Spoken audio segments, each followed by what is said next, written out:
Hello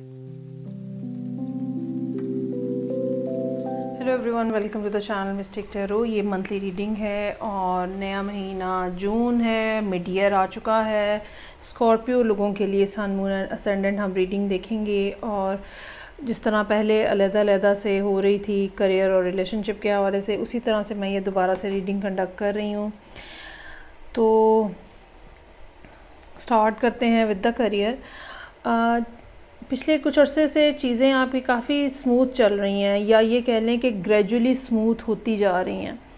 और अब ये कह लें कि पिछले 4 से 6 महीने का टाइम हो सकता है, फरवरी से टाइम हो सकता है ऐसा, जहाँ पे आपको ये महसूस होना शुरू हो गया कि आहिस्ता आहिस्ता अब कुछ ज़िंदगी में एक स्मूथनेस आ गई है, एक कामनेस आ गई है। और वो जो बहुत ज़्यादा ड्रामेबाजी थी, या बहुत ज़्यादा लोग इस किस्म के आपके इर्द गिर्द इकट्ठे थे, आहिस्ता आहिस्ता आप उनसे दूर होते जा रहे हैं। या ये भी हो सकता है कि आपने अपने आप को डिटैच करना शुरू कर दिया हो उन चीज़ों से, उन लोगों से, उन हालात से जो कि डिस्टर्बेंस क्रिएट कर रहे थे।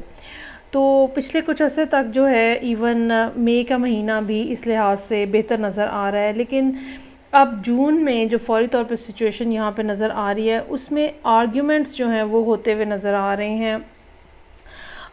ये एक इंटरनल आपकी कॉन्फ्लिक्ट भी हो सकता है, जिसमें अब आप अगर राइट एंड रॉन्ग के चक्कर में हैं, और आप ये सोच रहे हैं कि ऐसा करना चाहिए या नहीं करना चाहिए, और ये एक कन्फ्यूजन जो है वो आपके अंदर है। लेकिन ज़्यादा जो इम्कान है वो इस बात का है कि आपकी ये कन्फ्यूजन या ये जो क्रिटिकल कॉन्वर्सेशंस हैं, ये दूसरे लोगों के साथ हो रही हैं। और एक ऐसी बहस मुबाहिसे की कैफियत है जो कि आपको अब दोबारा एक स्ट्रगल वाले फ़ेज़ में, जिस एक टेंशन से आप बाहर निकल कर आए हैं, उसी टेंशन के अंदर जैसे आपको दोबारा जो है वो धकेल रही है। इस बात का भी इम्कान हो सकता है कि लोगों की कही हुई बातें जो हैं वो आपको डिस्टर्ब कर रही हैं, और वो बातें फिर आप ख़ुद सोचना शुरू हो जाएं, और वो ज़हनी तौर पे आप उलझना शुरू हो जाएं।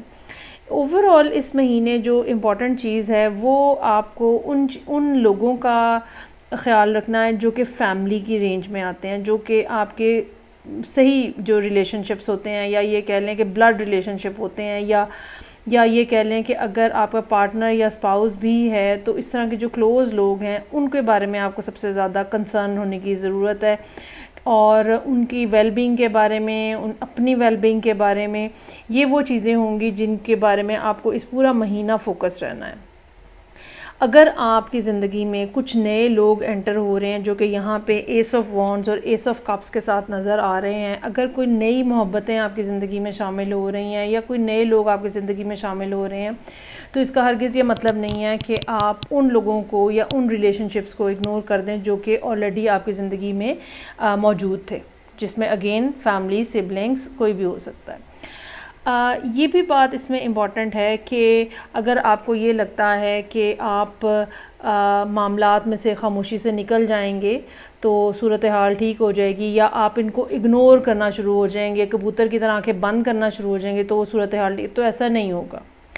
ये बात यहाँ पे काफ़ी हद तक कंफर्म नज़र आ रही है, क्योंकि यहाँ पे 2 पेजेस मौजूद हैं, 2 एसेस मौजूद हैं कि इस महीने कोई ना कोई नई बिगिनिंग्स, नई शुरुआत, नया रिलेशनशिप, नया कनेक्शन, नया लव इंटरेस्ट ज़रूर डेवलप हो रहा है।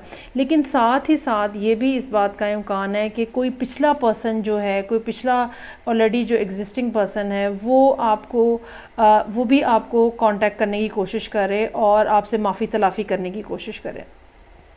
और एक तरफ फैमिली है, एक तरफ लोगों की बातें हैं, एक तरफ कोई नया पर्सन है, उसके साथ ही साथ कोई ओल्ड पर्सन भी है। ये सब बातें जो है ना, ये आपके ऊपर प्रेशर डाल रही हैं, और इस प्रेशर का नतीजा जो है वो ये निकल रहा है, या निकलेगा, अगर आप इसको डील नहीं करेंगे ठीक से, तो इसका ये निकलेगा कि आप अपने अंदर ही अंदर जो है वो बंद हो जाएंगे। तो ये बात समझिएगा कि बात करना, मामलात को समझना, चीज़ों को कैसे टैकल करना है, ये बहुत ज़्यादा ज़रूरी है।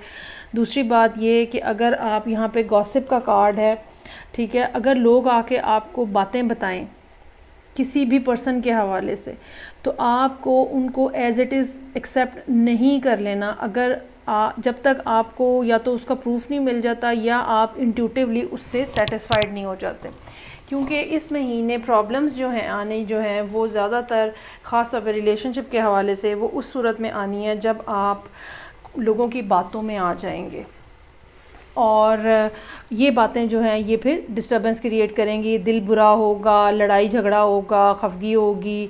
और अच्छा, अब इसमें एक और भी बात है, वो ये कि एक तरफ आपको ये लग रहा है कि कोई मामला जो है वो रैप अप हो रहा है, लेकिन दूसरी तरफ जो है वो पर्सन दोबारा आपको कांटेक्ट करता हुआ भी नज़र आ रहा है यहाँ पे। सो ये रिलेशनशिप की सूरत हाल है जो कि बहुत ज़्यादा इस महीने अभी क्लियर नहीं है। अगर आप इसको केयरफुली डील करेंगे तो ही मामलात आपके कंट्रोल में रहेंगे, ये बात याद रखिएगा। अब हम आ जाते हैं करियर के हवाले से। करियर के हवाले से भी पिछला कुछ अर्सा जो है वो काफ़ी ज़्यादा फ्रूटफुल नज़र आ रहा है, लोग आपको रिकग्नाइज़ कर रहे हैं। आप अपनी हो सकता है कि आपको अपनी मर्ज़ी की जगह पे ट्रांसफ़र हो गई हो, आपको बोनस मिला हो, या ये कह लें कि रिकग्नाइजेशन इस किस्म की है जैसे ऑफ़िस के अंदर लोग आपको एक्नॉलेज करना शुरू हो जाएं। तो पिछला कुछ अर्सा जो है वो इस लिहाज से काफ़ी बेहतर गुजरा है, लेकिन अब इस महीने में जो बुनियादी मसला नज़र आ रहा है वो ये है कि एक जो रिक्वायरमेंट है पैसों की वो डिस्टर्बेंस क्रिएट कर रही है। और ये भी मुमकिन है कि आपको ये लग रहा हो कि ठीक है, मुझे ऑफ़िस में बहुत एक्नॉलेजमेंट मिली है, मुझे एक्सेप्टेंस बहुत ज़्यादा मिली है, लेकिन साथ ही साथ आपको ये लग रहा है कि इसका फ़ाइनेंशियल बेनिफिट तो मुझे कुछ भी नहीं हो रहा। और यही वो रीज़न है जिसकी वजह से आप ये सोचेंगे कि असल में इसका फ़ायदा क्या है, इस प्रमोशन का, इस चीज़ का फ़ायदा क्या हो रहा है। दूसरा जो यहाँ पे अहम चीज़ नज़र आ रही है वो थिंकिंग मैन का कार्ड है। ये कार्ड जो है ये टैरो के अंदर किंग ऑफ सोर्ड्स की तरह आता है। तो इस महीने जो इम्पॉर्टेंट बात जो कि करियर के हवाले से हो सकती है, एक तो ये हो सकता है कि आपको कोई ऐसा एयर साइन हो जो कि आपके बिहाफ पे बात कर सके। जब आप अपनी फ़ाइनेंशियल सिचुएशन से मुतमईन नहीं हैं और बॉसेस को आपने मैसेज करवाना है कि आपको इंक्रीज़ किया जाए, आपकी पे को इंक्रीज़ किया जाए, तो रादर दैन कि आप ख़ुद बात करें, आप किसी ऐसे पर्सन को जिसके बारे में आपको पता है कि वो एयर साइन है, या कोई ऐसा पर्सन जो बड़ा लॉजिकल अंदाज में चीज़ों को देखता है और बड़ा कूल माइंडेडली चीज़ों को डील करता है, तो ऐसे किसी शख्स के थ्रू आप बात कहलवा सकते हैं। और इसके अलावा जो दूसरी बात है वो ये भी मुमकिन हो सकती है कि इस महीने आपको किसी लॉयर से रब्ता करना पड़े। ये लॉयर जो है ये आपका करियर के हवाले से भी किसी ना किसी मामले में इन्वॉल्वमेंट हो सकती है, लेकिन ये भी मुमकिन हो सकता है कि आपका कोई और लीगल मैटर चल रहा हो लाइफ के अंदर जिसके लिए आपको लॉयर जो है वो हायर करना पड़ रहा है। तो और यहाँ पे इसके अलावा अब तो कोई इतनी ज़्यादा प्रोमिनेंट बात नज़र नहीं आ रही।